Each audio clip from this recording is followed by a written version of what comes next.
বাথরুমে উলঙ্গ হয়ে গোসল করলে 7টি সমস্যা হয়।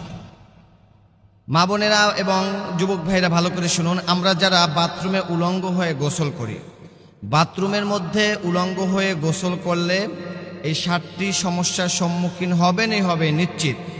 1 নম্বরে যে সমস্যাটা হবে সেটি হচ্ছে আপনার আস্তে আস্তে করে ঈমান কমে যাবে, ঈমান দুর্বল হয়ে যাবে, ঈমানের দুর্ভিক্ষ দেখা দিবে। এজন্য বাথরুমের মধ্যে আমরা অবশ্যই কিন্তু কেউ উলঙ্গ হয়ে গোসল করব না।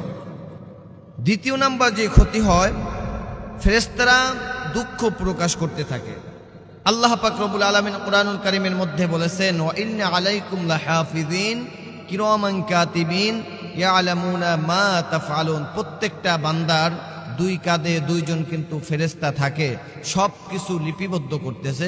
সুতরাং যখন আপনি বাথরুমের মধ্যে উলঙ্গ অবস্থায়, একবারে বেহাল অবস্থায় যখন আপনি গোসল করবেন, এমত অবস্থায় এই যে 2 কাঁধে 2 ফেরেশতা, এরা দুঃখ প্রকাশ করতে থাকে আপনাকে নিয়ে।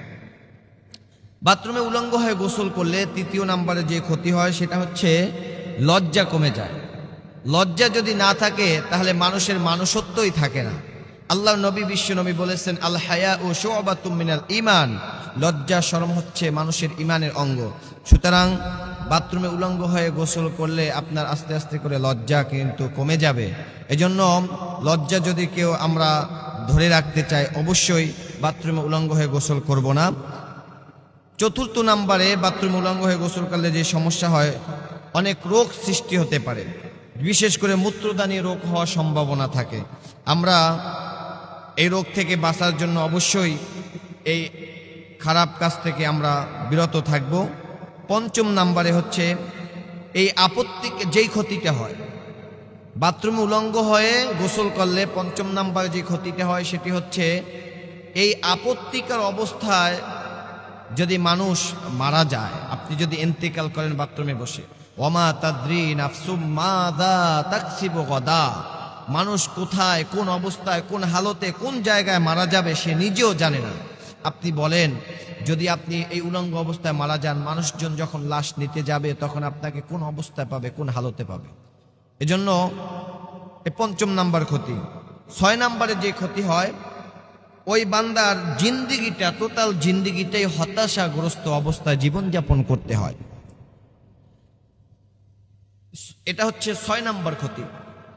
7 নম্বরে যে ক্ষতিটি হয় সেটি হচ্ছে বান্দা ইবাদতের স্বাদ কমে যায়। আস্তে আস্তে করে বান্দা ইবাদত করে, নামাজ পড়ে, রোজা রাখে, নামাজের মধ্যে খুশি পাবে না, নামাজের মধ্যে স্বাদ পাবে না।